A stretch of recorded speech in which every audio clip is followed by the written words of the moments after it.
The process was further refined by more inventions. उसके बाद जो है इस प्रोसेस को और रिफाइन किया गया कुछ इन्वेंशंस के द्वारा। The second Derby development wrought iron from pig iron. अब जो दूसरा डार्बी का डेवलपमेंट था वो था रॉट आयरन से पिग आयरन से रॉट आयरन का मिलना, यानी पिग आयरन जो थी वो ज्यादा ब्रिटल थी जबकि रॉट आयरन जो है वो कम ब्रिटल थी, टूटने वाली थी। Henry Cort designed the purling furnace in which molten iron could rid of impurities and the rolling mill which used steam power to roll purified iron into bars. अब इसके बाद हेनरी कोड जो थे उन्होंने एक पर्लिंग फर्नेस बनाई। उसमें जो पिघला हुआ लोहा होता था वो उससे गंदगी हट जाती थी, और एक रोलिंग मिल जहाँ पे स्टीम पावर की मदद से ये जो आयरन्स हैं इनको जो है बार की फॉर्म में रोल किया जाता था।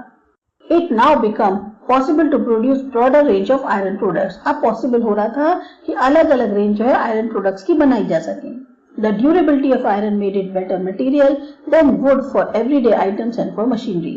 अब ये जो आयरन था ये एक बहुत अच्छे मटेरियल के तौर पे हो रहा था बजाय वुड के मुकाबले रोजमर्रा की आइटम्स के लिए और मशीनरी के लिए। Unlike wood which could burn or splinter, the physical and chemical properties of iron could be controlled. अब जहाँ एक तरफ लकड़ी जो है वो जल सकती है, हट खराब हो सकती है, वहीं जो आयरन की फिजिकल और केमिकल प्रॉपर्टीज थी उनको कंट्रोल किया जा सकता था। In 1770s, John Wilkinson made the first iron chairs, vats for breweries and distilleries, and iron pipes of all sizes. 1770s में जो जॉन विल्किंसन थे उन्होंने पहली बार आयरन चेयर्स बनाई, उस तरीके के टैंक्स बनाए जिसमें ये जो बियर रखी जाती है या क्या कहते हैं डिस्टिल किया जाता है उनको रखने के लिए बनाए, आयरन पाइप्स बनाए हर साइज की। In 1779, the third Derby built the first iron bridge in the world in Coalbrookdale, spanning the river Severn. अब 1779 में जो तीसरे डार्बी थे उन्होंने क्या किया, पहला आयरन ब्रिज बनाया दुनिया का कोलब्रुकडेल में, जो कि एक रिवर सीवरन जो था उसको क्रॉस कर रहा था। Wilkinson used cast iron for the first time to make water pipes. फिर उन्होंने जो है कास्ट आयरन का इस्तेमाल किया पहली बार ताकि पानी के पाइप्स बना सके। 40 miles of it for the water supply of Paris, लगभग 40 मील के ताकि जो है पानी जो है वो पेरिस में सप्लाई किया जा सके। The iron industry then come to be concentrated in specific regions as integrated units of coal mining and iron smelting. अब ये जो आयरन इंडस्ट्री थी ये कुछ ही स्पेसिफिक हिस्सों में मौजूद थी क्योंकि वहीं पर कोल माइनिंग और आयरन स्मेल्टिंग के यूनिट्स थे। Britain was lucky in possessing excellent coking coal and high-grade iron ore in the same basins or even in the same seams. इस मामले में ब्रिटेन लकी रही क्योंकि वहां पर उनके पास जो कुकिंग कोल की जो क्वालिटी थी या जो हाई ग्रेड आयरन ओर था वो उनके पास मौजूद था उन्हीं बेसिन में और उन्हीं क्या कहते हैं जहां पर वो रहते थे उसी बाउंड्री के अंदर। These basins were also close to the ports. There were 5 coastal coal fields which could deliver their products almost straight into ships. अब उनके बेसिन्स जो थे वो बिल्कुल पोर्ट के पास थे, वहां पे 5 कोस्टल कोल फील्ड्स थी जो आसानी से उनकी प्रोडक्ट्स जो है वो सीधे शिप में लोड करी जा सकती थी।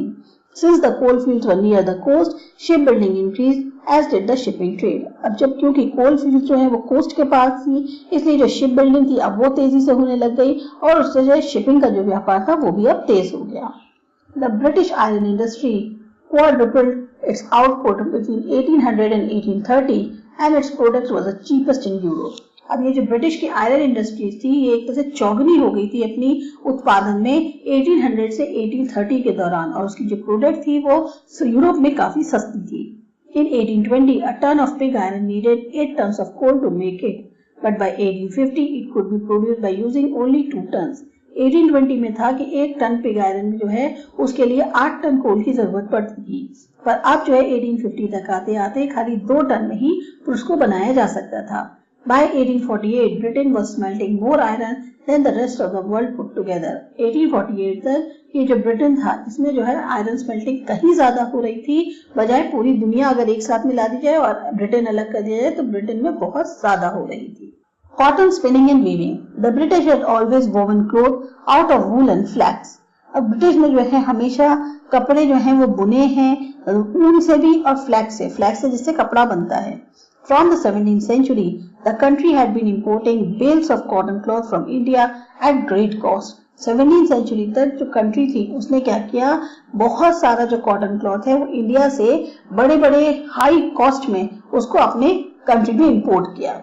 As the East India Company's political controls of parts of India was established, it began to import along with cloth raw cotton which could be spun and woven into cloth in England.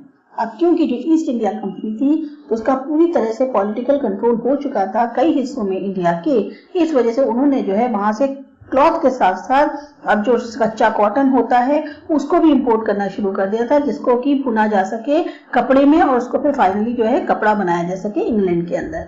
Till the early 18th century, spinning had been so slow and laborious that 10 spinners would require to supply sufficient yarn to keep a single weaver busy. Early 18th century तक ये जो spinning थी ये इतनी ज्यादा slow थी और इतनी ज्यादा लेबोरियस थी कि मतलब उसमें इतना ज्यादा मेहनत पड़ती थी कि 10 स्पिनर्स, खासतौर से जो वुमेन हैं उनको जो है जरूरत पड़ती थी या उनकी जरूरत पड़ती थी ताकि इतना यार्न हो कि एक सिंगल वीवर जो है वो बिजी रह सके। Therefore, while spinners were occupied all day, weavers waited idly to receive yarn. अब जहाँ एक तरफ स्पिनर्स जो हैं पूरे पूरे दिन लगे रहते थे, वहीं जो बुनकर हैं उनको खाली बैठना पड़ता था कि कब धागा आएगा, कब यार्न आएगा, तब वो कपड़ा बुनेंगे। But a series of technological inventions successfully closed the gap between the speed in spinning raw cotton into yarn or thread and of weaving the yarn into fabric. पर जैसे जैसे ये नई तकनीक आविष्कार होते चले गए और सक्सेसफुल हुए, उससे क्या हुआ कि ये जो स्पीड थी रॉ कॉटन को धागे में कन्वर्ट करने की और फिर धागे को फैब्रिक में कन्वर्ट करने की, वो काफी तेज हो गई। To make it even more efficient, production gradually shifted from the homes of spinners and weavers to factories. अब इतना ज्यादा और ज्यादा एफिशिएंट करने के लिए जो प्रोडक्शन था अब वो स्पिनर्स के घर से या वीवर्स के घर से निकल के फैक्ट्रीज में आ गया था। From the 1780s, the cotton industry symbolized British industrialization in many ways.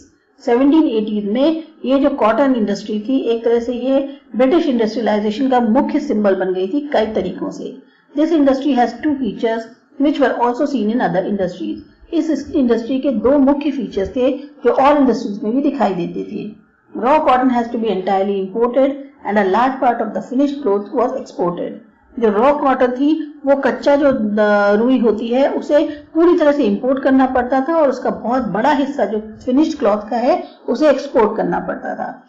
This sustain the process of colonisation. इसकी वजह से ये जो प्रोसेस था कोलोनाइजेशन का ये काफी हद तक चलता रहा। So that the Britain could retain control over the resources of raw cotton as well as the market. इसकी वजह से ये जो ब्रिटेन था इनका कंट्रोल बरकरार रहा उन सोर्सेज पे जो रॉ कॉटन के थे, साथ ही साथ मार्केट पे भी।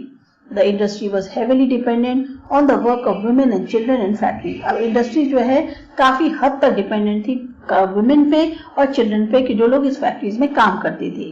This exemplified the ugly face of early industrialization as will be described below. अब इससे पता चलता है कि ये जो शुरुआत का इंडस्ट्रियलाइजेशन था इसका कितना खराब चेहरा था, जिसके बारे में हम अब नीचे पढ़ेंगे। The flying shuttle loom designed by John Kay in 1733 made it possible to weave broader fabrics in less time and consequently called for more yarn that could be supplied at the prevailing pace of spinning.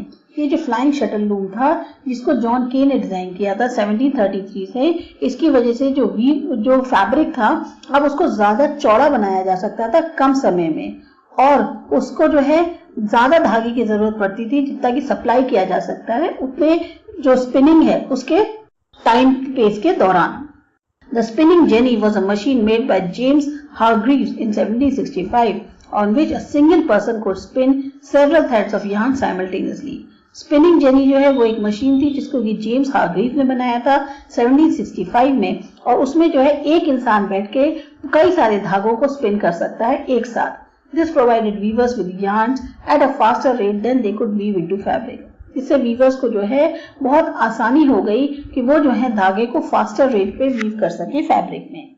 The water frame which Richard Arkwright had invented in 1769 produces a much stronger thread than before.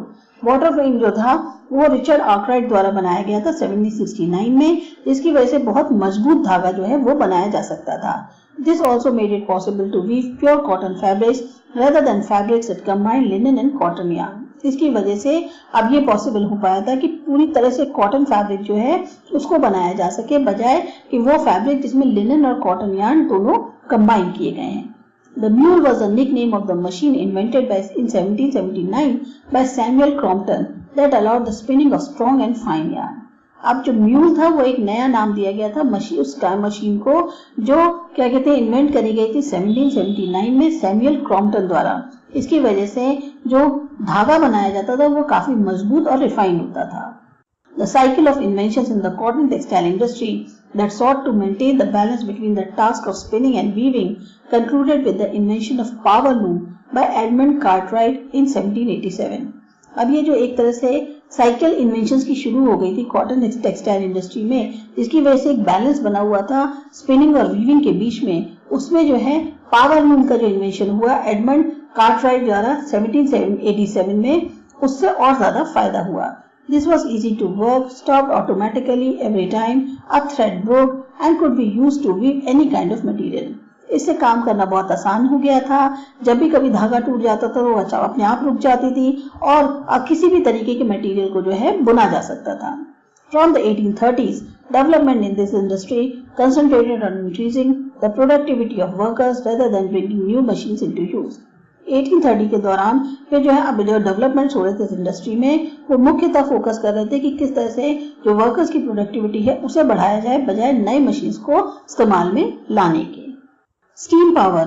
The realization that steam could generate tremendous power was decisive to a large-scale industrialization. ये जो realization था कि जो steam है इससे बहुत ज्यादा power generate करी जा सकती है, ये एक तरह से कहा जाए तो बड़ी इंडस्ट्रीज के लिए, लार्ज स्केल इंडस्ट्रियलाइजेशन के लिए बहुत ही निर्णायक था।